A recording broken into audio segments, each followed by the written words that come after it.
Ball by Shakib Al Hasan. There is the pressure told in the end, castled by the veteran that is Shakib Al Hasan. Shakib Al Hasan, Shakib, come and join me.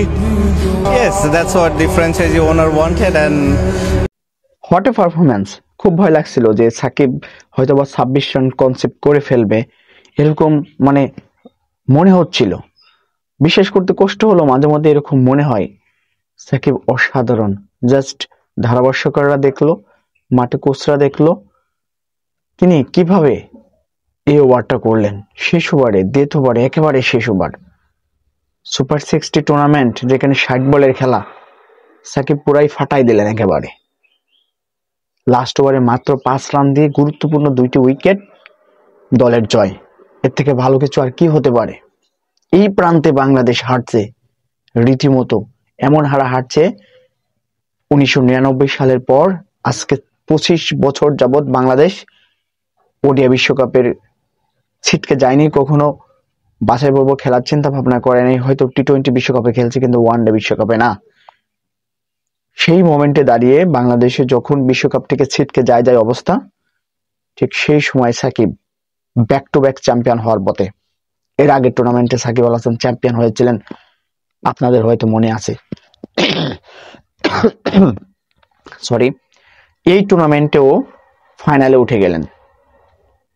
তার bowling দেখে কোচরা রীতিমতো হাততালি দিল, সতীর্থ প্লেয়াররা বলল hot class.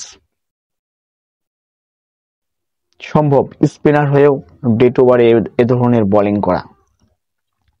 Shakib ফাইনালে জিতিয়ে আবারও মঞ্চে আসলেন, মঞ্চে এসে বক্তব্য রাখলেন, সাধারণ বক্তব্য। তার টিমের যেই ফ্র্যাঞ্চাইজির মালিক আছে তারা খুবই চাচ্ছিল ফাইনালে ওঠার, অন্তত ফাইনাল। সাকিবের কাছে বলেছিল অন্তত ফাইনালে যাতে ওঠে। সেই ফাইনালটা হয়ে গেল, এখন শুধু চ্যাম্পিয়ন্স হওয়ার অপেক্ষা রয়েছে। আমরা বাংলাদেশিরা সাকিবের কাছ থেকে অসাধারণ একটা পারফরম্যান্স চাই ফাইনালে। ব্যাট হাতে দেখুন মাত্র 2 রান করেছেন, 200 স্ট্রাইক রেটে, একটা বাউন্ডারি এসেছে, তারপরে বোল্ড আউট হয়ে গেছেন। কিন্তু সাকিবের মনে সব সময় পারফরম্যান্স করার একটা নেশা লেগে থাকে। ব্যাটিং এ পারেন নাই, তাই কি হয়েছে? তার ক্যাপ্টেন্সির জাদুতে, তার বোলিং জাদুতে দলকে জিতিয়ে ফাইনালে তুললেন। মন্ট্রিয়াল রয়্যাল টাইগার্সের পক্ষ থেকে সাকিব আল হাসানকে শুভেচ্ছা জানানো হয়েছে। আমরা বাংলাদেশ থেকে এখন এই মুহূর্তে বলতেই পারি যে সাকিব আল হাসানকে যদি ব্যাক করানো হয় বাংলাদেশ টিমে, হয়তো আমরা চান্স পেয়ে যাবো বিশ্বকাপে।